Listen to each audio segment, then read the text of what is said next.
નમસ્કાર। જો આજે આપણે ખેડૂતના ખેતરથી ખેતીની વાત કરવાની છે। ખેતીની વાતમાં આપણે આજે વાત કરવાની છે ભાતની। ભાત છે આ 6129 ભાત છે, બરાબર। 120 દિવસમાં તૈયાર થતી વેરાયટી છે। હવે આમાં કયા કયા સમયે હું નાખેલું છે, ક્યારે નાખેલું છે, પાયામાં કાંઈ નાખેલું છે કે કાંઈ નથી નાખેલું એ જોઈએ। ભાતની હાઈટ જોઈ।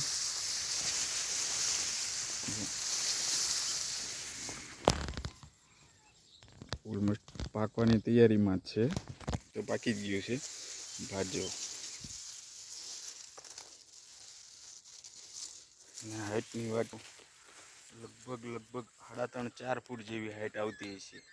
લગભગ 3-3.5 ફૂટ જેવી હાઈટ હશે, અને ફૂટમાંય સારું એવું છે જેવું।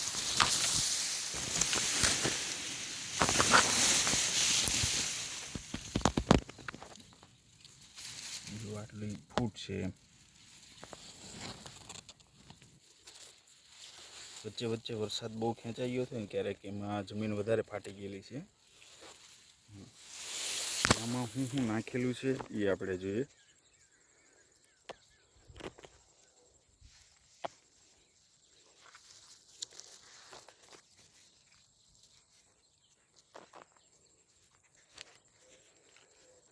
પાયામાં વરસાદ જ્યારે રોપણી કરી ત્યારે વરસાદ બહુ વધારે હતો, એટલે એના લીધે પાયામાં તો કંઈ નાખી નહોતા કે એમનેમ જ વાવેતર કરી દીધેલું હતું, એમ જ ફેર રોપણી કરી દીધેલી હતી, બરાબર છે। પછી ફેર રોપણી કર્યા પછી 10થી 15 દિવસ જવા દઈને એક ડોઝ યુરિયાનો આપેલો, એમાં બે બેગ યુરિયા નાખેલી, અને 2 બંધન કીટ નાખેલી, ને 2 કિલો જેવું ઝાયટોનિક એમ નાખેલું, એમ કરીને એક ડોઝ આપેલો હતો, પહેલો ડોઝ। અને ત્યારબાદ નીંદી કાઢવીને ફેર રોપણી કર્યા પછીના 40-45 દિવસ પછી બીજો ડોઝ પાછો 2 બેગ યુરિયા, પાછી 2 કીટ બંધન કીટ નાખેલી, અને પાછું 2 કિલો જેવું ઝાયટોનિક એમ। અને એની હાથે ગાભ મારો ન આવે એના માટેને જે આપણે કોનિકા કરીને આવે છે, જે ફેર રોપણી કર્યા પછી 40-45 દિવસમાં નાખી દેવાનું એકવાર। એટલે 40-45 દિવસમાં ફેર રોપણી કર્યા પછી એકવાર નાખી દો તો ભાત પાકે ત્યાં સુધી તમારે ગાભ મારો ન આવે। આમાં જો તમે ક્યાંય લગભગ ક્યાંય એક કંઠી સુકાયેલી નહીં દેખાય, બરાબર। જે આમ ઊભી ખેંચી એટલે તરત ખેંચાઈ જાય ને ઊભી વાઇટ થઈ જાય, એ બહુ જ ઓછી છે, બહુ જ એકલ દોકલ જ ક્યાંક જ જોવા મળે। એટલે શું છે કે આ દાણા ભરાતી વખતે ઘણી વખત જો આ ગાભ મારાની દવા ન નાખી હોય તો પછી એ પંપથી ગાભ મારો આવી ગયો હોય તો પછી પંપથી છાંટવી પડે છે। એટલે ખાસ એ ધ્યાન રાખવાનું કે ફેર રોપણી કર્યા પછી 40-45 દિવસ થાય એટલે ગાભ મારાની દવા જ્યારે બીજો ડોઝ આપો ત્યારે નાખી જ દેવાય।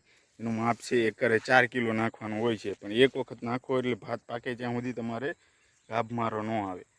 તો આ જે જગ્યા છે એ મારા અંદાજે 24 ગુંઠાનો વીઘો ગણીએ ને તો 2.25 વીઘા જેવું થાય છે આ। તો આની અંદર ટોટલ ખર્ચ આપણે જોઈએ તો 4 બેગ યુરિયા ગયેલું છે, 4 કીટ બંધન કીટ ગયેલી છે, 4 કિલો ઝાયટોનિક એમ ગયેલું છે, અને 4 કિલો કોનિકલ જે ગાભ મારા માટેનું આવે એ છે। અને જો બિયારણની વાત કરીએ તો લગભગ અંદાજે 7 કિલો બિયારણ ગયેલું છે, અને બિયારણની કિંમત ગણીએ તો 2030 રૂપિયા થાય। તો ટોટલ મળીને આપણે ખર્ચ ગણીએ તો 7,350, એ મોટું ગણી લો તો 7,500 રૂપિયા જેવો ખર્ચ થયો છે આ 2.25 વીઘામાં, જેમાં ખાતર, બિયારણ ને દવાનો ખર્ચ આવેલો છે, બરાબર છે। અને ભાતે સારું એવું છે। અને પછી આપણે જોવું એક શોર્ટ વિડીયોમાં કે આમાંથી ટોટલ આ 2.25 વીઘા જેવી જગ્યા છે એટલો ખર્ચ કર્યો છે, અને ભાત કેટલું નીકળ્યું છે એ, બરાબર। આવી માહિતી માટે આપણા એરિયાની અમારી ચેનલ છે એટલે ખાસ કરીને સબસ્ક્રાઈબ કરો, એટલે જે તે આપણા એરિયામાં જે સમસ્યાઓ આવતી હોય, નવું કંઈ આવતું હોય તો એ તરત માહિતી મળતી રહે, બરાબર છે। એટલે ખાસ અમે તો અહીંયા બી હોય અને સૌરાષ્ટ્રમાંય હોય, એ બે બાજુની અપડેટ મળતી રહે, એટલે અમારો વિડીયો જોતા રહો અને અમારી ચેનલને સબસ્ક્રાઈબ કરો।